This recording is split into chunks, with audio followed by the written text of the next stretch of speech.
אז בוקר טוב.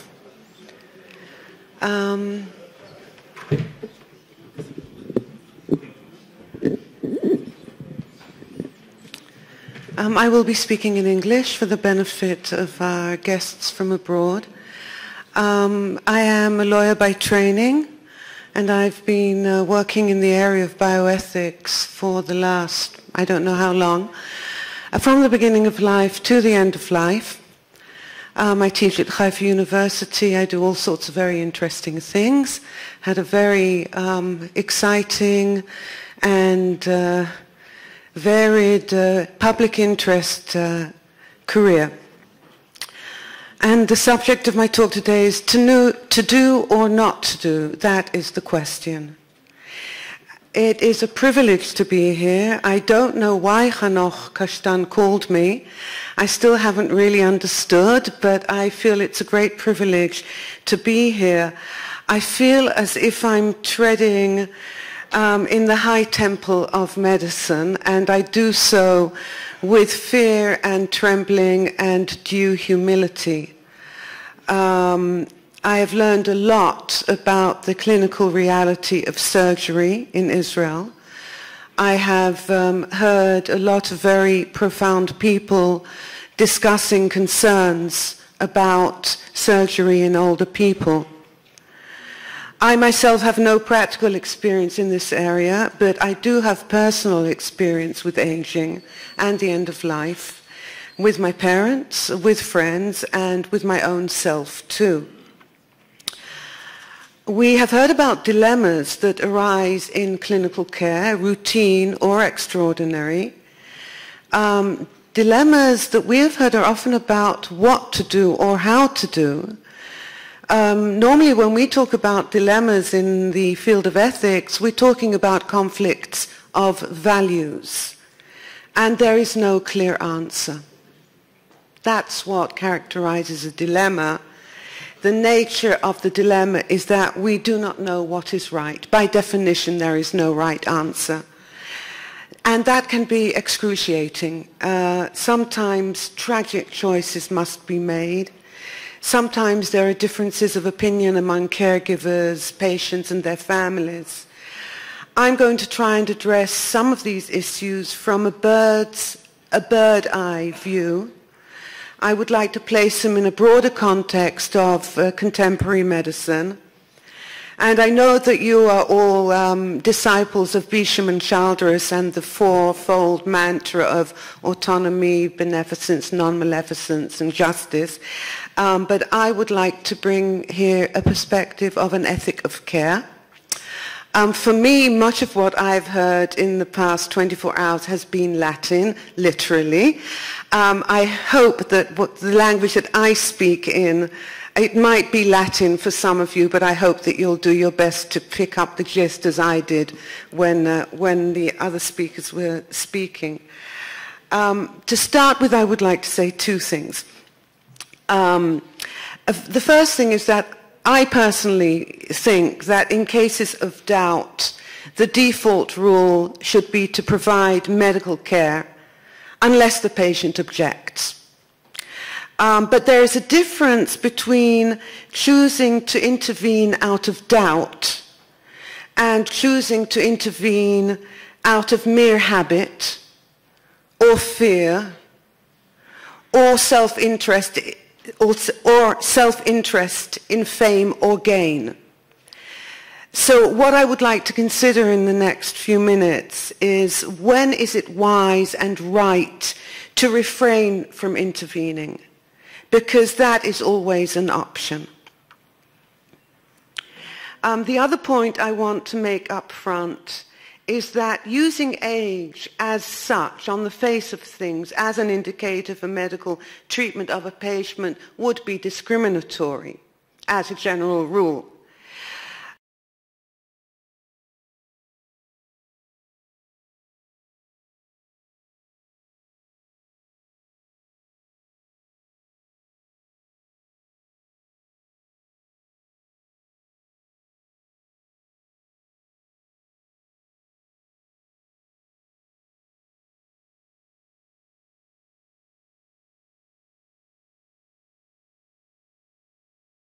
But, for example, when it comes to funding, there is a debate as to whether cut-off ages are necessarily ageist. Daniel Callahan, for example, is an advocate for age-based rationing because adding years to a life does not necessarily make it any fuller. We may or may not agree with him.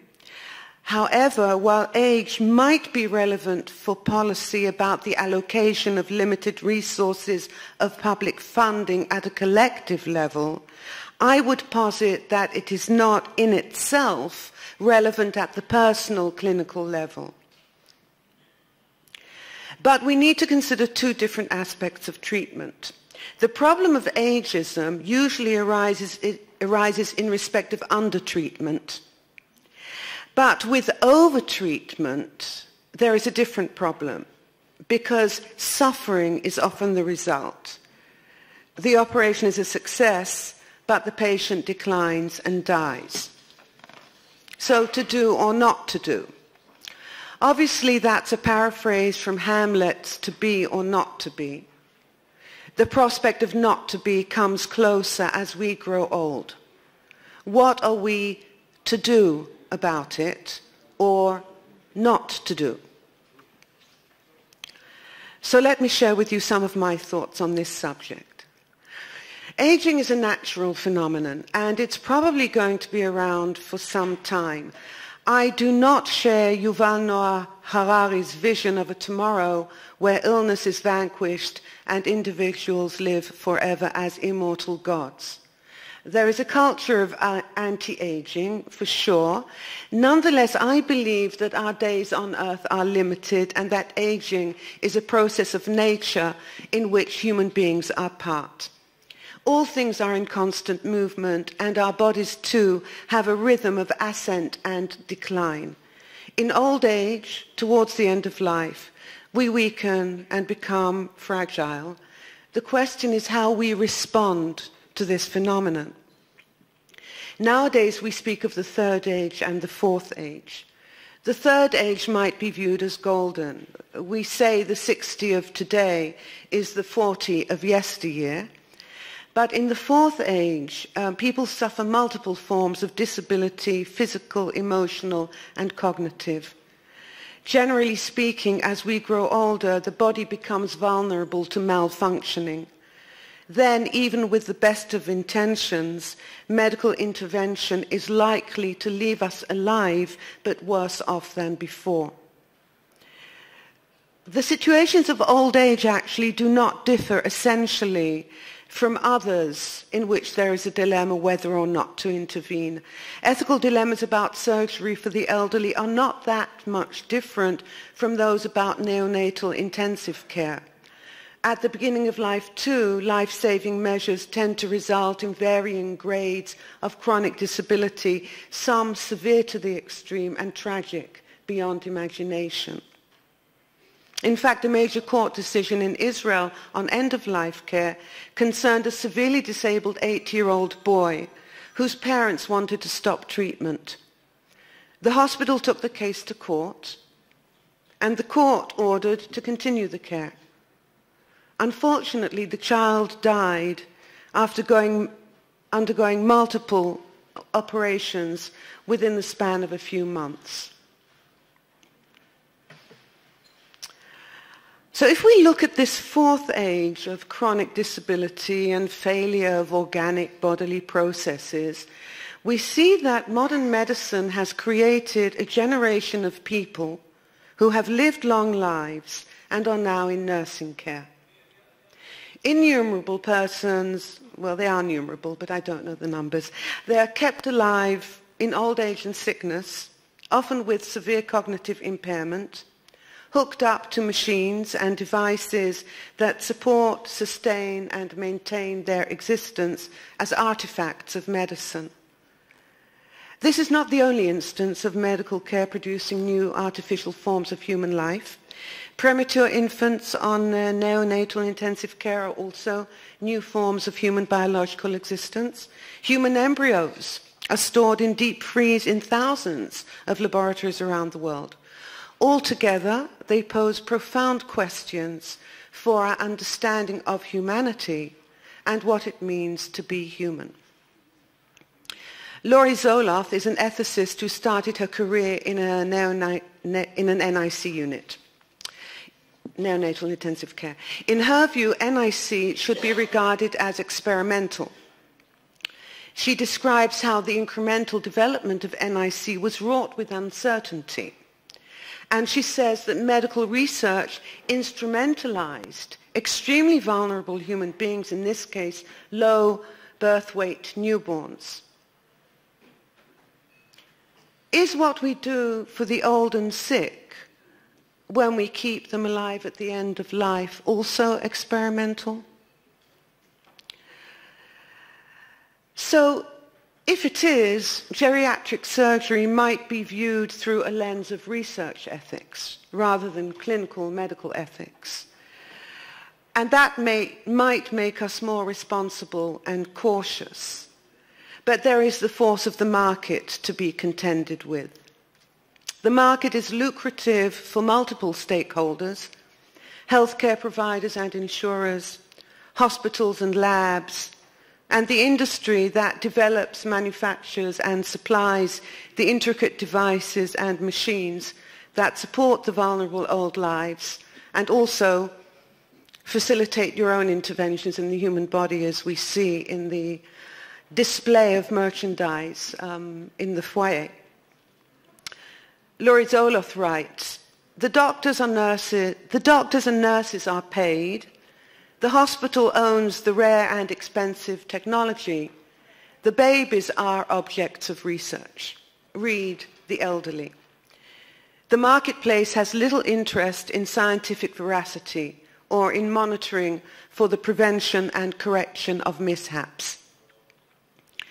If we acknowledge that contemporary medicine is a terrain of biosocial experimentation, we need to take responsibility. We are prone to error. We're human. But while caught in the drama of providing medical care and surgical intervention, we might forget that science is not an absolute truth and that there are limits to the knowledge of the world and of ourselves. We might recall the virtues of prudence and humility. The problem is that when we have a technology or a neat gadget like those on the tables outside, we want to use it. We also want to upgrade, and we want to consume. When it comes to healthcare, the law in Israel guarantees a right to healthcare based on clinical need, and there is also social pressure to undergo medical care, which creates a kind of obligation. So refusal of medical treatment is kind of dissident in our culture. Still, the right to choose non-treatment is inherent in the right to consent. And this is also in the law that says that the information that must be disclosed to patients for informed consent shall include the option of non-treatment. The right to medical treatment is a right to choose. It is not a duty or an obligation, but an option for the patients. The doctors also have options. That's called professional judgment. Most patients, oh no, I'm going to skip that. Okay. Sometimes intervention fails. Sometimes when it succeeds, it has no benefit other than simply extending life, adding on numbers. Sometimes it will likely do more harm than good. Invasive measures always carry a risk of harm. How do we measure benefit? Is it by a quantitative or a qualitative standard? By the number of months or years added on to an individual lifespan, or by the well-being of the person? And how do we measure that? We actually heard a lot of suggestions about that during the past 24 hours, but nonetheless, I think it's a question that we need to think about and clarify for ourselves. The impulse to intervene and save life is characteristic of medicine. Doctors have a professional commitment to give medical care. This is what they're trained to do. That is the whole purpose of the hospital. But as a result, there seems to be an imperative to do more rather than less. And this is supported by a belief in the power of science the lure of technology, it's very seductive, and the force of mere habit. Once we start using a medical technology, we find ourselves on a kind of merry-go-round from which it is difficult to step down, and we are afraid to let go. In IVF, for example, there is a compulsion to use, almost an addiction, to repeated cycles of treatment, despite the fact that they are not that successful. So I'd like to speak now about not doing. A while ago I was having coffee with an old friend who went to Oxford when he was young, and he told me about a graffiti in the loo at the Oxford Club in London which says, "To do is to be is to do, doobie do." And I don't know whether that's a legend, because I looked it up because I was curious, because the to do is to be and to be is to do is attributed to various philosophers, and I wanted to see, it didn't really make sense to me that so-and-so would say such a thing. And I looked it up, and it turns out that this is a graffiti that pops up in various places around the world at various times. Its first view was in some town in the south of the United States. Yesterday it came up on my Facebook feed, and the texts are attributed to a long list of various male illuminaries: Lao Tse, Socrates, Immanuel Kant, John Stuart Mill, Friedrich Nietzsche, Jean-Paul Sartre. Who said what is unclear, if they did at all. The only consistency is that doobie do is ascribed invariably to Frank Sinatra. Okay, besides the lyrical wit of these variations, to be, to do, to be, they also point to a philosophical reflection on the relationship between being and doing. Many people feel that doing gives meaning to being. To do is to be. If we're not doing anything, we're not sure who we are. We define ourselves by our doing. We're programmed to do. From childhood, I was told, don't just sit there, do something. Now, thanks to the marvels of medicine, many beings are now living to very old ages in some parts of the world with access to highly sophisticated medical care. And in Israel, we are fortunate to be rich in this respect. But is intervention always a good thing? Is there a point where it is legitimate and even perhaps wise to say, enough? We believe to do is to be, or to be is to do, while we facilitate the existence of human beings who cannot do, who cannot work or contribute to society, who cannot walk or wash and dress themselves, who cannot take care of themselves and are dependent on others for basic daily functions. We keep them alive with tubes that are hooked up to machines. Soon, probably we'll be using robots to take care of them. We do not know what they want. In many cases, their bodies hang onto life, and they won't let go. A friend of mine died last week. He was 62, and he was like that. He was a wreck. I mean, he was 8 months, a total wreck, but he would not let go. His body just hanged in there. Most of us see these images and feel, I do not want my life to end like that. It's not worth it. It's not something we want for ourselves. Perhaps it's a huge mistake.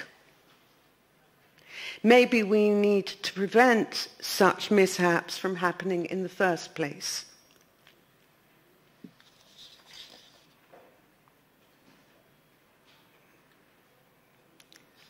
How much longer do I have? 5 minutes. Okay, so I'll skip this. Okay. So before we decide what to do and how to do, we need to ask ourselves whether to do. And when asking whether to do, we need to ask questions like, do we know the wishes of the person concerned? What are her worldviews? Who is close to her? What are the risks of dying under the knife? Who is there to take care of her afterwards? What quality of life can she be expected to have if all goes well? How likely is it that she becomes dependent on life support technology? There are many clinical guidelines that tell us what to do. But we know that a substantial proportion of older people who enter hospital will come out with some kind of deterioration. Is more better? How much of a good thing is enough? Clinical guidelines tell us what to do. Whether to do is a matter of ethics, of conscience, of professional judgment. Not doing requires integrity. Often doctors say that they're afraid not to treat because they might be sued for professional negligence. I understand that this is a concern, although I have yet to come across a legal action against a doctor who respected the wishes of a patient. But in any event, in order to move forward, we need to set that aside, because we should not decide whether to do or not out of fear, but out of compassion and wisdom. When we encounter suffering, there is a natural impulse to act. That is an expression of compassion. We see a being suffering and our hearts move us to do something, to offer relief. Often what we do is a matter of habit because we've done it so many times before. So we react. Habits are acquired from childhood, from the experiences that we have as we grow up, from our occupational training, and from the values of the culture that we live in. We have a kind of automatic pilot that kicks in and tells us what to do. It's what we always do. But perhaps there are other options. Perhaps what I usually do is inappropriate and I shouldn't do it. Normally we don't notice that we're reacting, we just do so mindlessly. If we pause to reflect before acting out our habit, there is a space for discernment where wisdom can come into play. It takes wisdom to discern whether to act, which skills to use, with whom to communicate. High-tech medicine is a continuum of doing that spirals around a vector of hope from which it is hard to extricate oneself. Always, it seems, there's an emergency, choices are made in haste, and fear propels us to fight for survival. But technological fixes create new problems that call for more treatment, that has further effects, that require more fixes. Benevolent intentions inform the imperative to do more, but the accidents are heart-wrenching tragedies of human beings tormented to live in hideous ways. Medicine has many boons, but it also has blights. The fact remains that we are mortal and born into illness, aging, and death, and there is much we simply do not know. It is difficult to confront our fallibility. The paradox is that we fix one thing and then imperfection appears elsewhere. Ultimately, there is the simple mystery of unexplainable mishaps in an uncontrollable world. Facing our own imperfection and the limits of our power, we know humility and look to our hearts for wisdom. Sometimes it is better to not do rather than to do.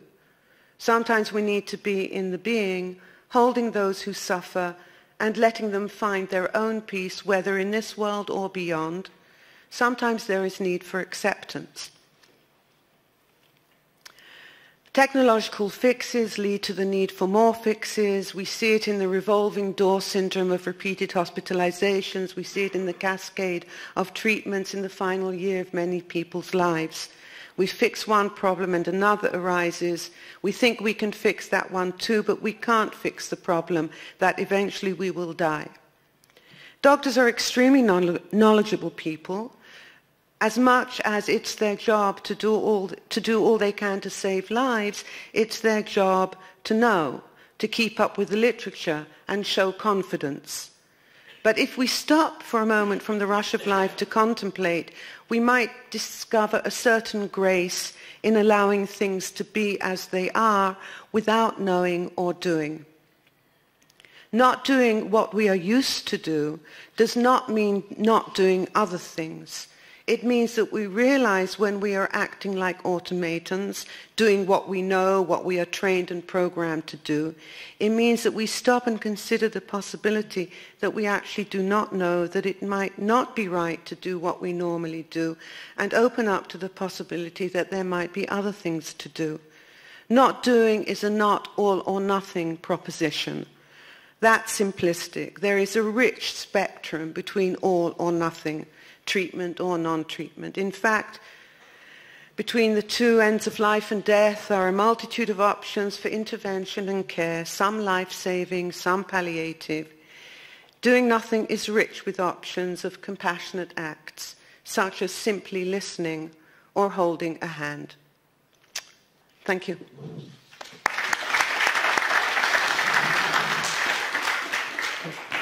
טוב, תודה רבה על ההרצאה שמעלה נושאים שמציקים לכולנו. למזלנו, לנו כירורגים, יש לנו לא מעט חוקים פנימיים שלנו שכן אומרים לנו מה לעשות ומה לא לעשות, בניגוד לפנימאים אני חושב, ולרופאים גריאטריים ששם החוקים הרבה פחות, אבל עדיין לכולנו יש את השאלות והשאלות כל פעם, ודאי זה רק ילך ויחמיר בעתיד הקרוב. שאלות בבקשה? כן, תמי. תודה לקרמל שלו על ההרצאה המרתקת. אני רוצה להאיר את האור על עוד נושא אחד שהפן טו בי דנו בו ביום שלישי האחרון בלשכת האתיקה. כשאנחנו נפגשים באותו חולה שראינו כאן כמה תמונות, חולה מבוגר ואומר לנו אני כן רוצה ניתוח, אני לא רוצה חיי טובים ממותי וכן הלאה, יש לנו את האינפוט מה האדם רוצה. מה קורה באותם מקרים שאנחנו ניגשים להחתים חולה על ניתוח, וזה קורה לכולנו המון פעמים, ונראה לנו שהוא לא כשיר.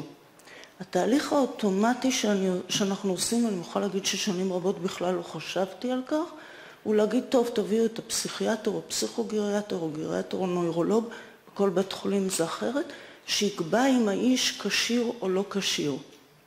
מכאן והלאה קורה תהליך מאוד אוטומטי.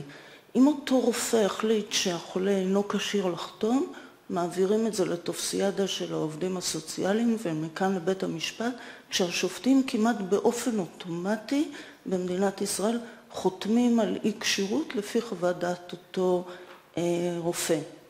מסתבר, ואני אתן לכם את הנתון, זה היה דיון מאוד מאוד ארוך, במדינת ישראל יש לנו 50,000 אנשים שנתלה מהם הכשרות לחתום על גופם ויש להם אפוטרופוס. בכל בריטניה יש רק 10,000 איש. מאותו רגע שנקבעה אפוטרופסות גוף, האפוטרופסות הכלכלית וכל שאר הדברים מתגלגלים די אוטומטי. אז רק לתשומת לב, בכל פעם שאתם מחליטים או אנחנו מחליטים שאנחנו מונעים כשירות מאדם כי הוא לא יכול לחתום, צריך לחשוב טוב מה המשמעות. אנחנו ערים הרבה פעמים לאותם החולים שהוא מאוד מבולבל היום, אבל מחר בבוקר הוא בסדר גמור. האם זה מוצדק ליטול ממנו את הכשרות? זה רק עוד הסתכלות. טוב, תודה רבה.